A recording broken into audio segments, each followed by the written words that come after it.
오늘 이제 느헤미야 5장에서는 이 성벽 공사를 하는 중에 어려움이 이제 닥친 일들에 대한 기록인데 흉년이 이렇게 온 것 같습니다. 이 흉년이라는 것은 이 중동 지역에서는 자주 흔하게 있어요. 가물은 지역이기 때문에 그래서 그런 흉년의 어려움 속에서 그 공사를 하다 보니까 사람들이 많이 경제적으로 또 현실적으로 어려움이 있어서 그 문제를 어떻게 해결하느냐 하는 문제를 가지고 5장이 기록이 되어져 있고요. 6장에서는 이제 성벽이 건축이 이제 되어져 감으로 인하여서 그 주변에 반대하는 이 적들이 느헤미야를 해치려고 했던 그런 일들. 그래서 7장으로 넘어오면 이제 성벽이 완공이 되고 나서 그 안에서 이제 백성들이 평안하게 이제 사는데 그 백성들의 사는 숫자 중에 포로에서 돌아온 사람들의 명단을 여기에 기록하고 있습니다. 5장 1절에 보면 이렇게 나옵니다. 그때라는 것은 이제 성벽을 건축하는 그런 과정 속에서 백성들이 그들의 아내와 함께 크게 부르짖어 그들의 형제인 유다 사람들을 원망하는데, 형제인 유다 사람들을 원망하는데 어떤 사람은 뭐라고 그러냐, 우리 자녀가 많은데 양식을 얻어먹고 살아야 되겠다. 애들은 많고 먹을 것은 없고 흉년이 오고 이제 이런 어려움이 오니까 가난하고 힘든 사람들이 이런 형편들을 얘기하고 있는 거예요. 또 어떤 사람은 밭과 포도원 집이라도 다 저당 잡히고 담보 잡히고 빚을 내어 살아야 되는 이런 상황이고, 또 세금도 빚을 내서 내야 되는 그런 세금이 이런 거라 우리가 이제 굉장히 어렵다. 막 그러면서 이런 원망들이 터져 나와요. 그랬을 때 이제 이 총독인 느헤미야가 이 말을 듣고 6절에 내가 백성의 부르짖음과 이런 말을 듣고 크게 노하였으나, 근데 크게 이제 화를 냈는데, 그러고 이제 깊이 생각하고 이 문제를 어떻게 해결해야 되겠는가 그렇게 생각하면서 7절에 이제 그 해결하는 방법을 찾아냈는데, 깊이 생각하고 귀족들과 민장들을 꾸짖었더라. 왜냐하면 빚은 누가 줬을까요? 이 귀족들이나 민장들이, 그 우두머리들, 뭔가 좀 직책이 있고 돈이 좀 있는 부자들이 빚을 내줬겠지 않습니까? 그러죠? 예. 그래서 이제 이 사람들을 데려다가 아주 혼을 냈습니다. 그리고 너희가 형제한테 높은 위자를 취하는 거 이거 좋은 거 아니다 하면서 모임을 가지고 다 모이라고 해놓고 그들을 쳤다는 겁니다. 쳤다고는 뭐예요? 그들을 아주 꾸짖고 책망을 했습니다. 원래 이스라엘 백성들은 같은 이스라엘 백성끼리는 내육이나 이런 데 보면 이자를 못 받게 돼 있어요. 이자를 받지 말라. 그냥 빌려주라. 그렇게 하고, 더군다나 다 종으로 삼고 노예로 사는 일은 있을 수가 없는 일이거든요. 근데 이제 이런 상황 속에서 이자 놀이를 하고 이렇게 하다 보니까 이 사람들이 이제 이런 돈벌이를 하고 백성들 어렵고 그러니까 이 느헤미야가 이제 데려다 놓고 아주 크게 혼을 냈습니다. 이런 일은 지금도 있죠, 그죠? 이번에 문재인 정부가 들어서면 이거 어디에서나 거기 있는 거거든요. 복지를 좀 높여서, 복지를 좀 질을 높여서 백성들이 좀 평안하게 혜택을 좀 받고, 노인연금 이런 것도 다 복지예요, 그죠? 얼마씩 받아요? 20만 원이요? 25만 원? 20만 원인가요? 근데 이번에 얼마나 올려준다고 안 했나요? 예? 아직 안 올랐어요? 올려준다고 그랬잖아요. 이제 내년부터 25만 원이요? 30만 원? 30만 원을, 그럼 50% 올리네요. 20만 원에서 30만 원이 50%면 굉장히 대단. 이제 이런 거 하고, 또 뭐 의료복지 뭐 여러 가지 이런 복지를 하려고 하면 이제 뭐가 문제가 되냐면, 복지하는 건 다 좋죠. 예, 다 돈도 준다는데 뭐, 그리고 더 잘 살게 해주고 그런 혜택을 받게 해주나 좋죠. 그렇게 돼야 되죠. 외국 같은 유럽이나 선진국 같은 데는 이런 복지가 잘 돼 있어서 거의 대부분 다 노년의 삶은 정부에서 이렇게 책임질 잡혔고, 연금이라든지 이런 복지 뭐 이런 것들이 잘 돼 있어서 그들은 크게 그렇게 막 노년에 대해서 아주 아주 걱정하고 막 준비를 개인적으로 많이 하고 그럼 우리는 막 개인적으로 준비를 많이 해야 되잖아요. 막뭐 세상 어떤 연금 보험을 든다든지 뭐 이런 것들을 해야 되는데 그 대신 그들은 뭐냐면 거의 절반은 세금으로 가져가요. 수입의 거의 절반이 세금으로 내요. 일할 때 젊었을 때부터. 그러니까 그들은 그 일할 때 젊었을 때는 세금 떼고 못 떼고 남는 게 별로 없대. 그냥 먹고 사는 정도인데 그러면서도 그들은 세금을 내. 그 세금 내는 거에 대해서 크게 막 불만을 갖지 않고 내요. 왜요? 노후 때 다 자기한테 주니까 그만큼 보장이 되니까 내는데 우리는 이제 그런 부분이 잘 안 되죠. 그죠? 그리고 어떻게 보면 세금이 그런 나라들보다는 적어. 세금은 많이 내고 싶어요? 적게 내고 싶어요? 이게 제가 우리의 마음이에요. 세금은 적게 내고 받는 것은 많이 받고 싶고. 그래서 이번에도 그런 문제가 있어서 계속 그런 문제가 있는데 이제 이번에 그 행안부 장관이 그 문제에 대해서 아주 그냥 들고 일어나 버렸죠. 노골적으로 얘기해 버렸죠. 복지를 한다고 하는데 돈은 어디서 날 거냐. 세금을 올려야 된다. 안 올리고는 방법이 없다. 근데 세금을 왜 정부에서 공식적으로 안 올리려고 그래요? 세금 많이 올리면 누가 싫어요? 국민들이 싫어하죠. 싫어하면 선거 때 뭐가 떨어져? 표 떨어져요. 내년에 지방선거 있거든요. 그러니까 이런 걸 생각하고 말은 다 좋게 한다고 그러는데 세금은 누구든 얘기를 안 넣는 거예요.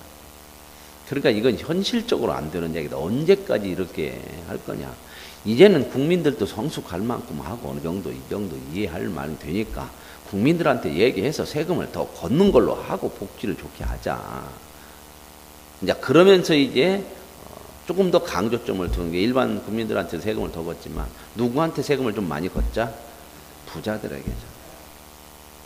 부자들은 좀 많이 내라고 하자. 네. 근데 보수 정권일수록 어디에다가 지지층을 두냐면 이 부자들한테 지지층을 많이 두거든요. 이 보수 정권은 그래요. 이 한나라당이나 이런 사람들은 어디에 사람들이 많이 이렇게 그 자기의 지지층이냐면 부자들이에요, 부자들. 그러니까 이제 이 사람들은 그 사람들 편을 들어야 되니까 반대를 하는 거예요. 왜 부자들이 많이 내야 되냐. 근데 부자들이 내야 해요. 그죠? 세금이 아니더라도 부자 있으면 내야 되는 겁니다, 많이. 외국 같은 데서 부자들은요, 상속하면요, 거의 재산 자식한테 못 들어갑니다. 반절 이상 거의 세금으로 다 뺏겨요. 상속하다 보면. 그러니까 뭐냐면 기부를 해버려요. 사회다가 환원을 시켜버리는 거예요. 이번에 페이스북 만든 사람이 몇십 조가 이제 젊은 사람이에요. 하버드 다니다가 이제 중퇴. 그 사람은 그 페이스북을 통해서 엄청나게 재산이 몇십 조가 있는데 선포를 해버렸어요. 사회에다가 다 기부를 해버리겠다는 거예요. 자식들한테 안 주겠다는 겁니다. 이 외국 사람들은 이런 걸 굉장히 많이 갖고 있어요. 자식 바보 만들 일 있냐? 자식들한테 돈 안 준다는 겁니다. 자식들한테 돈 줄수록 자식들 바보 된다는 거예요. 그렇게 부모 돈 받아갖고 제대로 된 자식들 없다는 겁니다. 그들이 스스로 살아갈 수 있도록 해야 그들의 인생이 복되다는 거예요. 그래서 그들은 많은 부분 그런 사람들이 많아요. 거의 사회다 환원을 하거든요. 근데 우리는 뭐 부정을 해서라도 하여튼 외국에도 그런 사람들이 있어요. 부정해서 자식들한테 넘겨주고 상속하고 하는 건 많이 있는데 이번에 지금 삼성의 그 부의장 누구요? 이재용 씨. 징역 5년 받았나요? 이거 뭔가 작정을 한 거예요. 이거 이렇게 안 하면 못 끊어내는 거예요. 지금 그거 결국 그런 문제잖아요. 연금재단과 이렇게 해갖고 정권하고 이렇게 내가 돈 얼마 줄 테니까 그거 지금 이번에 그걸 유지로 인정을 해서 그래도 5년 지금 받아서 자기가 경영권을 승계받는 거 이거 엄청난 돈이에요. 엄청난 돈. 몇십억 이런 건 그런 것 승계받는데 내는 세금으로 정상적으로 낸다면 껌값도 안 돼. 그러니까 얼마든지 그 정도 주고 할 수 있는 거죠. 근데 이제 이걸 이제 제대로 잡아보겠다. 근데 제대로 잡으려면 부작용이 있어요. 부자들의 반발이 있고 표는 날아가고 이제 이런 상황에서 근데 이제 부자들의 그 증세를 해야 된다. 그래서 이번 정권에서는 좀 그걸 좀 강하게 하죠. 그러니까 불만이 많죠. 누가 불만이 많아요? 부자들은 불만 많죠. 근데 부자들은 많이 내야 돼요. 특히 우리나라는 이 재벌 중심의 구조라 이 재벌이 다 누구 때문에 돈 벌었어요? 나라와 국민 때문에 돈 버는 거죠. 근데 많이 환호를 안 해요. 실컷 내야 뭐 물난리 나면 몇백억, 몇십억. 이거 아무것도 아니에요. 그 사람들은. 우리가 내는 10만 원, 20만 원 정도 부장이 안 돼요. 많이 내야 되는 겁니다. 왜요? 그래야 국민들이 많이 내서 국민들이 좀 잘 살아야 소비도 되는 거예요. 소비. 그러잖아요. 뭔가 좀 내가 가진 것이 있어야 좀 쓰지. 가진 것이 없으면 안 쓰거든. 그렇죠? 없으면 안 쓰잖아요. 근데 안 쓰면 경제가 어떻게 안 돌아가. 이게 돈 좀 있는 사람들은 쓰기도 써야 돼. 근데 쓰는데 좀 잘 좀 쓰면 좋겠어.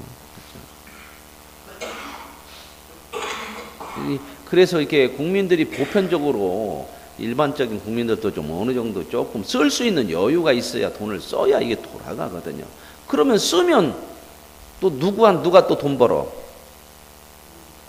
재벌들이 또 돈 벌죠. 그죠? 돈이 좀 이렇게 국민들이 갖고 있고 좀 있으면 자동차를 10년 탈 거 한 7년이나 5년 타고 바꾸죠. 그죠? 안 바꿔요? 사람들이 돈 있으면 쓰는 거거든요. 그러면 또 그 돈이 누구한테 가? 이제 그 재벌들이나 이 장사하고 이게 기업하고 하는 사람한테 또 돌아가잖아요. 거기서 이문을 가. 이렇게 해서 좀 돌려야 되는데 너무 많이 이렇게 안 쓰고 그냥 자기들이 가지고 있고 이런 부분들이 많으니까 이런 부분에 대해서 지금 이 정권에서 좀 강하게 좀 제재를 하려고 하는 부분들이 있죠. 멀리 보면은 그들에게도 좋고 국민들에게도 좋아요. 그리고 많이 환원시켜야죠. 그런데 여기서 이제 이 부자 증세 이걸 느헤미야가 하는 거예요. 성경에 보면 다 나와 이런 것도. 여기서 이제 데려다가 귀족들, 민장들, 이 부자들 데려다가 혼냈어요. 왜 이렇게 높은 이자 받아먹냐? 그리고 이건 하나님의 법에 이건 이자를 못 받게 되어 있지 않냐? 너희들 다 내놔라. 그리고 이 백성이 형제들이 이렇게 힘들고 어렵게 살면 돕고 그래야지. 그래가지고 아주 혼내요. 그러면서 8절에 이렇게 얘기해요. 그들에게 이르기를 우리는 이방인의 손에서 팔린 우리 형제 유다 사람들 우리의 힘을 다하여 도로 찾아왔는데 해방돼가지고 다 와서 우리가 이렇게 힘써서 하고 이러는데 니들은 도로 이거 팔아먹냐? 종으로 삼냐? 이자놀이하고 이렇게 해갖고 이런 사람 어려운 사람 돕지도 않고 그래가지고 도로 팔아먹으면 되겠냐? 이게 종이 되게 하면 되겠냐? 그랬더니 그들이 뭐라고 그래요? 아무것도 못했다는 거예요. 또한 이르기를 너희의 소행이 좋지 못하도다. 우리의 대적 이방 사람들의 비방을 생각하고 우리 하나님을 경유하는 가운데 행할 것이 아니냐? 너희들은 하나님의 사람 아니냐? 그럼 하나님의 뜻대로 살아야 되지 않냐? 나와 내 형제와 종자들도 역시 돈과 양식을 백성에 구워주니까 우리가 그 이자를 받는 것을 그만두자. 나도 그럴 것이고 다 그렇게 하자. 지금 느헤미야도 나도 그런 일 있으면 않겠다. 내가 총독이지만 그 뒷부분에 가서 이제 총독으로서 녹을 12년 동안 하나도 안 받았다는 거예요. 자기는. 그런즉 너는 그들을 오늘이라도 저당 잡은 거 있으면 밭 포도원 다 돌려주라. 그래야 농사 짓고 살지. 구워진 돈이나 양식이나 포도주나 이거 100분의 1을 돌려보내라. 먹고 살 수 있도록 얼마 정도 주라. 그랬더니 12절에 그들이 말하기를 우리가 당신의 말씀대로 행하여 돌려보내고 그들에게서 아무것도 요구하지 않겠습니다. 그들이 이제 다행히 들었어요. 부자들이 막 들고 있나서 우리만 먹으냐 이렇게 안 했다는 거예요. 참 이거 그냥 비참한 거예요. 그렇게 나오면 그죠? 돈을 가졌으면 물질적으로 복을 받은 거잖아. 복 받은 거 복 받은 사람으로 참 나눌 수 있는 거 이게 복이거든. 이게 이거 싸갖고 가는 거 아니요. 그죠? 그랬더니 이제 느헤미야가 이렇게 이제 부자들이 이 귀족들이 하겠다. 그러니까 그냥 말로만 하면 안 되잖아. 제사장들 다 불러. 그래가지고 맹세시켰어요. 하나님 앞에서. 그러죠. 공식적으로 이걸 다 해요. 이거 안 해놓으면 딱 뒤에 가서 안 해버리면 의미 없잖아. 그래서 제사장들 불러다가 하나님 앞에 맹세를 시켜. 그러고 나서 뭐라고 그러냐면 맹세 끝나고 나니까 자기 옷자락을 풀러가 털으면서 이런 행위들은 가끔 해요. 만약에 너희들이 이 맹세를 해놓고도 안 지키면 하나님께서 너희를 털어버릴 것이다. 너희들은 하나님과 끝난다. 하나님 앞에 서면 그러면 저주죠. 그렇게 맹세를 시켰어요. 그래서 이제 이 어려움을 이렇게 좀 해결해 갔다. 오늘 저와 여러분이 큰 부자는 아니지만 이런 어려움들이 있고 그럴 때는 우리가 하나님으로부터 받은 모든 것이 하나님으로부터 왔잖아요. 나눌 수 있고 함께 할 수 있는 그런 은혜가 있기를 원합니다. 이게 물질을 복되게 쓰는 거야. 그러고 나서 이제 14절 이하에는 총독이 자기 얘기해요. 내가 유다 땅 총독으로 세움받아서 여기까지 12년 동안을 했는데 나는 형제들이 주는 총독의 월급을 안 받았다는 겁니다. 또 이렇게 얘기할 때에 그럼 무조건 받지 마라 막 이렇게 하는 어떤 분은 그런 얘기를 해요. 어떤 분 목사님이 가끔 그렇게 하시는 목사님들이 있더라고요. 어디 와갖고 뭐 할 때 나는 우리 교회에서 월급 지금까지 한 번도 안 받습니다. 그러면 이제 그 얘기 목사님 하고 가서 이제 갔어. 그 다음에 이제 문제가 되는 거예요. 그 중에 좀 뭐가 조금 목사님하고 뭐가 안 좋다더니 뭐가 있으면 왜 우리 목사님은 저 목사님은 얼마나 훌륭하냐? 왜 우리 목사님은 월급 받냐? 할애 받냐? 주지 말자. 아 이렇게 나가 버리면 이게 그런 말도 조심해서 해야 돼. 자 그러면 그 와서 자기는 우리 교회에서는 나는 안 받고 삽니다. 이렇게 얘기했으면 그 목사님은 못 먹고 살아. 1. 오직 기도와 말씀으로 하나님 앞에 말씀만 먹고 산다. 2. 딸은 먹을 돈이 있다.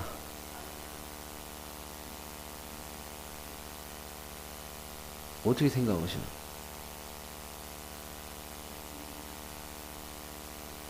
근데 그렇게 하는 목사님은 되게 큰 교회들 목사님들이야.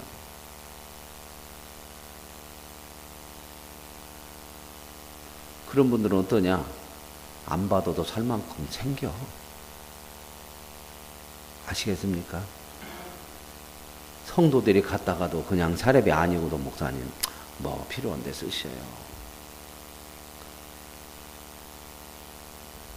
큰 교회는 이런 거 많아요. 그래서 어디 서울의 어떤 교회는 부목사를 가도 구역이 이게 나눠서 하거든. 구역이 여기 1구역, 2구역 이렇게 나눠서 하는데 잘 사는 그 동네 그 신방 가는 곳 거기 맞기를 원하는 목사님, 부목사님들이 많대요. 그래서 부목사 3년 많으면 집 한 채 살 정도 성도들이 다 준대. 저도 한 3년 해갖고 집 한 채 살만한 거 좀 있었으면 좋겠어요. 제가 20년 했는데도 우리 교회는 뭐 처음부터 그런 걸 별로 그냥 그런 걸 습관을 안 들여서 그런 것도 제가 그런 걸 많이 말씀을 않고. 그래서 보통 그렇게 그런 부분들이 있어요. 그분들은 이제 조금 여유가 있고 그런 분들은 씀씀이가 너무 다르죠. 얘기가 제가 아는 어떤 부목사님들 얘기 이렇게 들어보면 그런 데 있는 손님 그냥 신방 가서 목사님 그냥 아이고 책값이라도 음료수 값이라도 하는 거지 100만 원은 아무것도 아니에요. 그냥 그렇게 주는 것이. 또 이 얘기 듣고 또 오해하지 마시고 우리 목사님 또 얼마 달라고 하는가. 그게 그런 부분들은 뭔가 자기가 살 수 있는 것들이 있는 거예요. 그죠? 근데 사례비벽관에 안 나오는 교회에서 왜 그렇게 합니까? 이렇게 하면 목사는 어떻게 하라는 거예요, 그다음부터? 오직 말씀과 기도로 물만 먹고 사십시오. 그래서 그냥 40일 기도를 1년 내동 해야 되고 금식 기도를. 그런 건 아니죠, 그런 거. 근데 여기서 이제 이 느헤미야가 이런 얘기를 하는 것들은 그 부자들에 대한 얘기, 왜 우리가만 이렇게 하든 이런 것들에 대한 것들을 좀 무마시키고 하기 위해서 아마 이런 얘기를 한 것 같아요. 자기 자랑하려고 하는 것도 아니고. 그러나 느헤미야는 먹고 살만한 게 있었겠죠. 왜? 바벨론에서 고위 관료였어. 올 때 좀 돈 좀 안 갖고 왔겠습니까? 자기 민족으로 오는데 쓸 돈도 있을 것이고, 물론 조금 어렵게 살 수도 있는 부분도 있겠죠. 그러나 이런 얘기를 했던 것은 이제 여기에 이 얘기 있잖아요. 19절에 끝에 이렇게 얘기해요. 아니 18절에 내가 총독의 녹을 요구하지 아니하였으면 이 백성의 부역이 중함이었더라. 백성들이 지금 성벽 쌓는 일에다가 어려움 속에서도 자기 돈도 조금씩 내야 할 거 아니에요. 그리고 노동도 해야 되고, 그래서 이렇게 힘든데 나도 거기에 좀 동참하기 위해서 내가 총독의 녹을 안 받았다. 그렇게 얘기하는 거죠. 그래서 목사들도 그렇게 교회가 어렵고 힘든 일들을 해나갈 때는 때로는 이런 일들을 해요. 저도 개척할 때 한 3년인가 몇 년간은 전혀 못 받았어요. 뭐 없으니까 못 주니까 없었지. 그러면 어떻게 살았어요? 남이 줘서 살았어요. 다른 사람들이 주어서 살았어요. 제가 어디 가서 도둑질 온 건 아니요. 교회에서는 못 줘. 돈이 없고 사람이 없은 게. 다른 교인들 누구를 통해서 조금씩 후원한 거, 그런 걸로 먹고 살았어. 그래도 안 굶고 살았어. 그 기도는 우리 집사람 덕분이야. 우리 집사람이 개척하면서 기도 제목이 하나가 그거야. 하나님, 다른 건 다 괜찮은데 굶지만 말게 해주십시오. 이거 기도해가지고 굶지는 않았어. 그 몇 년간. 그것도 피 다 갚았어.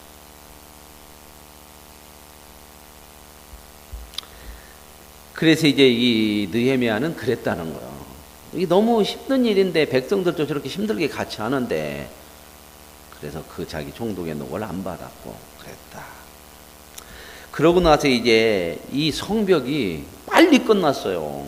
52일 만에 끝났어. 52일 만에. 그 넓은 성벽을 쌓는데, 그러니까 얼마나 백성들이 거기다가 마음을 두고 헌신적으로 봉사하고 했으면 52일 만에 끝났겠어요. 그죠?